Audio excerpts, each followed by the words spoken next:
संस्कृत में वर्णमाला के अंतर्गत वर्ण, वर्णमाला और वर्णों के प्रकार के बारे में बताऊंगी। तो चलिए सबसे पहले हम देखते हैं कि वर्ण हम किसे कहते हैं। तो वर्ण भाषा की वह सबसे छोटी इकाई होती है जिन्हें तोड़ा या विभाजित नहीं किया जा सकता। यानी वर्ण को हम ना ही तोड़ सकते हैं और ना ही उसे विभाजित कर सकते हैं, ना ही उसका विभाजन कर सकते हैं। अब जैसे अ, उ, क, न, प, व, ह आदि, इन जैसे और भी वर्ण होते हैं जिन्हें हम ना ही तोड़ सकते हैं और ना ही इसका विभाजन कर सकते हैं। अब हम देखेंगे वर्णमाला। तो इन वर्णों के समूह को ही वर्णमाला कहा जाता है। यानी कि वर्णों के समूह को जब हम लेंगे, वर्ण का जब हम एक समूह लेंगे, उन्हें व्यवस्थित रूप से हम रखेंगे तो उन्हें हम वर्णमाला कहेंगे। जिस तरह से हम मोती को, एक एक मोती को लेकर के मोती का माला बनाते हैं, उसी तरह वर्णों को मिलाकर हम वर्णमाला बनाते हैं। अब वर्णमाला में अनेक प्रकार के वर्ण होते हैं, मैं आपको आगे भी बताऊंगी अभी। अब देखते हैं वर्णों के प्रकार। तो वर्णों के 3 प्रकार होते हैं, स्वर वर्ण, व्यंजन वर्ण और अयोगवाह। अब हम देखेंगे स्वर किसे कहते हैं, व्यंजन किसे कहते हैं और अयोगवाह क्या हो। अब हम स्वर के बारे में पढ़ेंगे। तो स्वर 11 होता है। अब जिन वर्णों का उच्चारण बिना किसी अन्य वर्ण की सहायता के हो जाता है वे स्वर कहलाते हैं। यानी जब हम स्वर का उच्चारण करेंगे तो उसके उच्चारण में हम किसी भी वर्ण की सहायता नहीं लेते हैं। जैसे देखिए अ, आ, ई, उ, री, ए, ओ और औ। तो ये 11 हैं, ये वर्ण है। तो इनका जब हम उच्चारण करेंगे तो इनके उच्चारण में किसी भी वर्ण की आवश्यकता हमें नहीं होती है। अब हम देखेंगे स्वर कितने होते हैं। तो स्वर 2 तरह के होते हैं, हर्ष स्वर और दीर्घ स्वर। अब हर्ष स्वर में अ, ई, उ और री आते हैं और दीर्घ स्वर में आ, ई, उ, ए, ओ और औ आते हैं। अब हम देखेंगे हर्ष स्वर क्या है। तो हर्ष स्वर के उच्चारण में एक मात्रा के बराबर समय हमें लगता है, यानी कि हमें बहुत ही कम समय इसके उच्चारण में लगता है।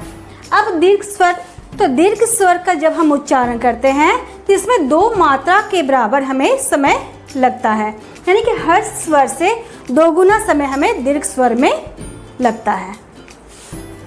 कारण हम देखेंगे व्यंजन। तो जो वर्ण स्वरों की सहायता से बोले जाते हैं उन्हें व्यंजन कहते हैं। यानी कि जिनके उच्चारण में हम स्वरों की सहायता लेते हैं वे व्यंजन होते हैं।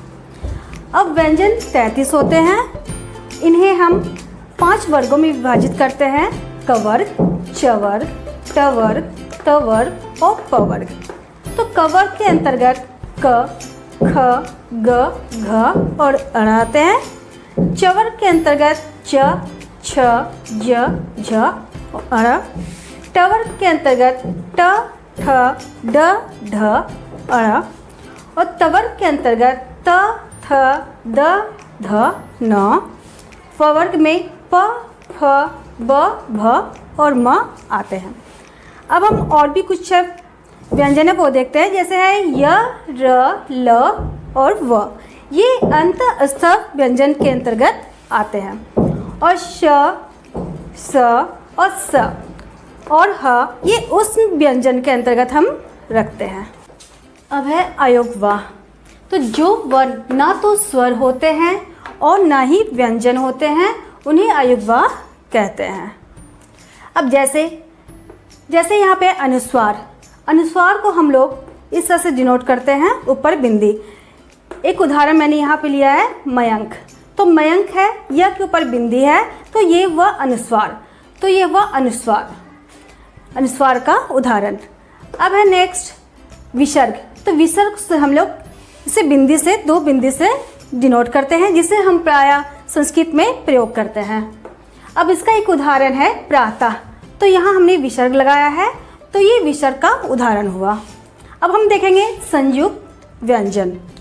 तो जब दो व्यंजन वर्णों को मिलाकर एकाकार या एक रूप कर दिया जाता है तो वो संयुक्त व्यंजन कहलाता है। यानी कि जब हम दो व्यंजनों को मिलाते हैं तो वो संयुक्त व्यंजन में परिणत हो जाता है। अब जैसे कुछ उदाहरण है यहाँ पे, वो हम देखते हैं। जैसे क हलंत जोड़ स हलंत, अगर इन दोनों व्यंजनों को हम मिलाते हैं तो बनता है छ। अब है त हलंत जोड़ र हलंत, इससे बनता है त्र।